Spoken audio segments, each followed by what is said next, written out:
This is a tough one.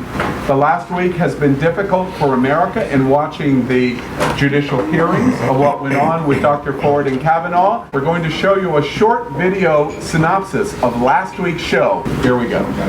I want us to move on. But I need to talk about this. Does anyone here have experience with anything under the umbrella of sexual assault? So at least 3 of us at this table do, and we're just brushing it off because of what has happened with Bill Cosby. This is the second topic today alone. We have Kavanaugh and we have Bill Cosby that are bringing up sexual assault issues in one sitting. And we're saying that at least 3 of us at this table have experience within it. Personally, I don't think it's about women, as you phrased in your comments. It's not us versus women. It's not men versus women. We currently all live right around the Wilton Manor scene, and there is a lot of what could be considered Me Too in this town. I lived here for 4 years, and I can say I understand what women go through in the rest of the country when they're young and attractive, just from catcalls to groping to that which is so much more and falls far beyond sexual assault. But to just move on from that as if it's not happening right here in our own community, or that it's not relevant to the gay community, is to just turn a blind eye where it is not. A terrific point. I want to zero in on what you just revealed, which I did not know. 3 of you are saying 3 of us here are saying that we've been involved in sexual assault. Is that what I just heard? Yes. Yep. Was it all male on male sexual assault? No. It was not. No. Yeah. Anybody else want to comment on it? My case was, yes. I mean, my case was in my case it's been male on male and drag queens done tried it with me. Other girls. You know, yes, I've been Me Too'd by the sisters too, girl. I'm Me Too by the sisters. We make light of a very serious subject, but I just want to tell you, who has not had this experience, I'm absolutely, honestly, I laugh at the joke, I'm absolutely flabbergasted at this moment that 3 people sitting right around me have had this Me Too experience, and I had no idea at all. And it makes me wonder, in this bar, in this community, everyone that's listening around the country, how many people are listening to this conversation going, Me Too, but they have not shared. Yeah. It's a powerful, powerful subject that we'll continue to talk about. We return to this because America was dramatically affected by Dr. Ford's testimony last week. You watched Facebook as thousands of women came out saying, I couldn't bring myself to talk about sexual assault. Harvey Weinstein was one thing. This is completely something else.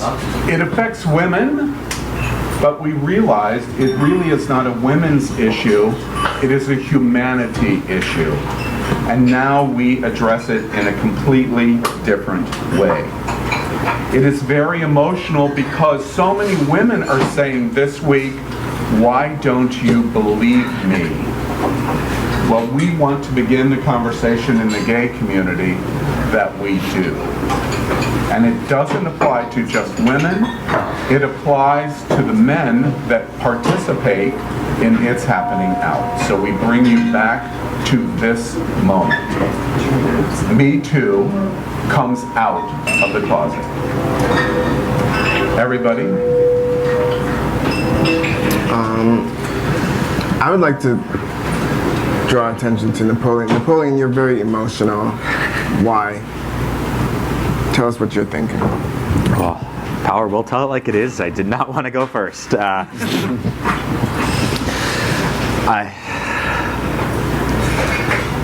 hate being a cliche. I hate feeling things and saying things that have been stated to a point that you can't understand it, and I will have my note cards in hand for this.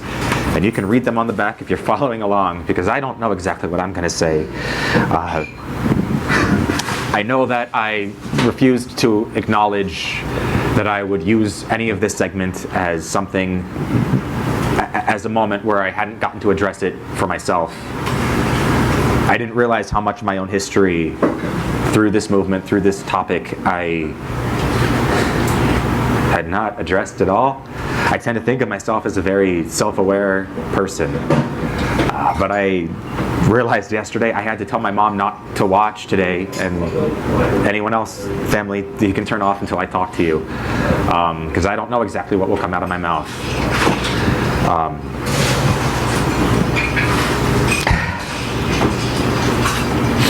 But I have decided to discuss this on my terms, and whatever that means is what will come out. Not for the show, but for me, because I cannot believe that someone as myself that's so emotionally aware couldn't have avoided such cliche things for so long.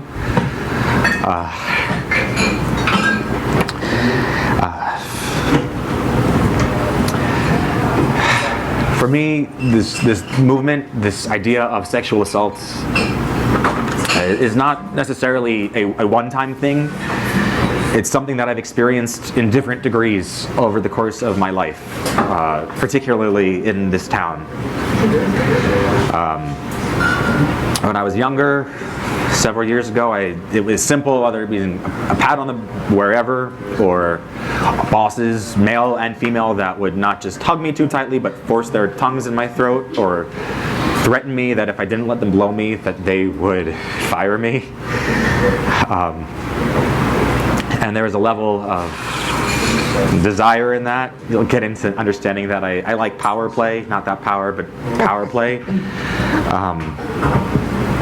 But there was one particular instance where that wasn't really my issue, and I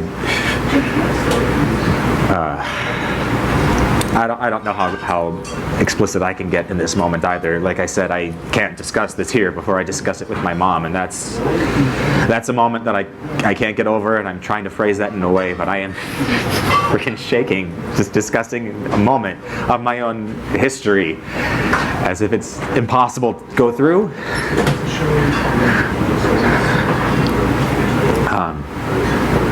I can't describe exactly what happened to me. What I can discuss, particularly as it relates to gay culture, is that, and I question myself for why this was my first thought, or why it's just continually what I think now, but the incident itself was terrible. The main one, the worst one.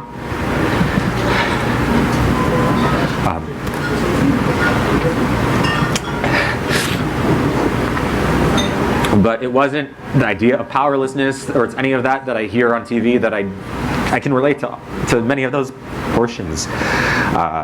Feeling like it was something that I did wrong, that it was my fault that I got too drunk and was locked in a bathroom with some guy, or whatever else happened any other time. But this one particular instance, I can't really take much credit toward blaming myself, not that I should ever. But the prevailing thought that I had afterward was that this guy might have killed me. I don't know what I caught from him. I know he wasn't safe. I don't know what he's carrying. And it wasn't that moment that I was so frightened. It was for a year afterward, when I didn't know how it might have affected my health or my psyche. It helped me to propel myself into the leather community and understand power play more like that, but it wasn't because of that, and that's not related at all in terms of the actual community. But I was so scared that he had given me something that I would live with forever, not just the memory or that feeling, but something that affected me physically for a month on PEP afterward, or trying to hide it from anyone that I knew. Like I said, I haven't discussed this with anyone but close friends. I won't discuss it more here now for ratings. But Napoleon, I want to say, in sexual assault, I think what we're learning is the victim is not the criminal. You, even in this conversation, what I hear, process that you've done something wrong. And that is the focus point of, I think, what we want to concentrate on, that Dr. Ford clearly put in front of us. The things that we hear before, and I know it's not my fault. I'm a living cliche. I never reported the man. I never, and it doesn't matter what the reasons were. I never bothered to do that. I never got much back from it. I did make sure that afterward I went back the next day, because I had left my cell phone there as I scrammed as I woke up and figured out what happened. And I made sure to punch him in the face. That's the best I can say out of it. So that jerk. Got at least that, and I've never gotten to punch somebody as hard as that. That's a good second first for this conversation. But these are only cliches. There's nothing new that I can add to this conversation because it is explained by so many people. Listen, I wish there wasn't so much pressure on victims to come forward if they don't want to come forward, because unlike when you were assaulted, you have the choice at that point whether or not you want to put yourself through that pain.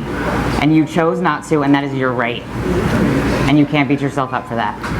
I will, because You I will. don't know what happened after that or from that guy. You're right.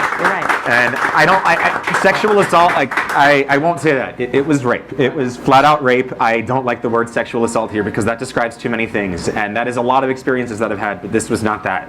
I want to ask other panelists, anything else that anybody else wants to say?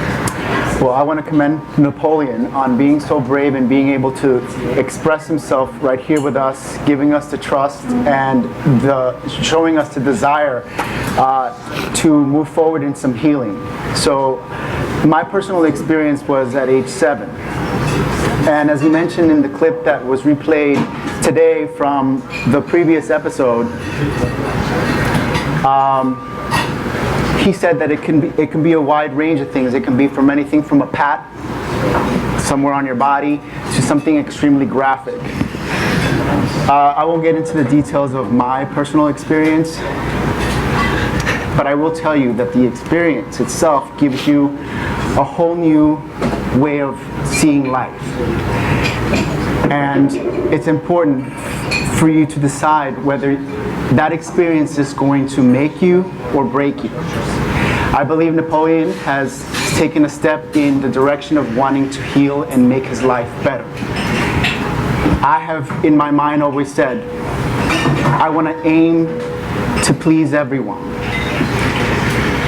because I will result in pleasing most people. Because if you only aim to please most people, you probably end up pleasing no one. And if you walk around letting anger eat you up for experiences that have happened to you, and you aim to please no one, then you're in a very dangerous, negative zone that will keep you probably in darkness for a long time, and it is not the way to live. Are you in a better place now? I am in a much better place. Good for you. Yes. Good for you. Anything else we want to You talk about this like it's so black and white. And it's not. I feel like I can attribute a lot of who I am now, this angry, cynical, theoretical person, versus the SpongeBob SquarePants person that I used to be, that was happy-go-lucky and a puppy that I still feel and strive to be. But I can't blame an instance or a series of instances on that. And I feel as though, especially what I feel is my fault, is that I'm not who I want to be, and I can't say it's because of that, but I'm not as positive. Maybe it's just aging. You can tell me about that or whatever else it is. I don't know. What is it that makes you less excited for the world or fearful of other people or less trusting? What makes that happen? I think that when you bottle it up and you keep it inside and you're not able to express it like I feel that you haven't, it triggers you and it gets you in the direction of that path that you were mentioning, that you are, having to give into certain fetishes or something or other, which you're not necessarily wrong for. And I don't. But that's your way of not coping with it. That's not my coping mechanism. Wait, the leather community, the fetish community is maybe a coping mechanism, but it is not unhealthy. Just a minute. I think the powerful observation there is that what we are learning from our situation, even in the last week, is that people are at different places in their lives in dealing with sexual assault, and some people are farther along than others. And I also want to mention, that it's important to take note in when it happened in your life. If you were a 5-year-old compared to someone who was in their 30s, it's a very different result. Experience. Yes. It's always a different experience. I don't want to suggest that we move on. I don't want to do that in this conversation. But anything else? In my case, when I was about 14 or 15, I was sexually molested. However, I feel my experience is a little bit different because in my case, I was sexually molested by some guy I didn't even know when I was trying to look for a job. But I did something different than a lot of sexual abuse victims do, I immediately went and I rode my bike home and told my father. Now my father is Jamaican. Jamaicans don't play that. And he immediately jumped out of bed and we called the cops and the guy got arrested. And with that, I think that helped empower me to not take the situation and make it traumatic for me. You should be able to sympathize and understand their pain. It's not just women, it is our gay community, and this is why this conversation is very important. straight community I have to say to everyone, we are going to move on now.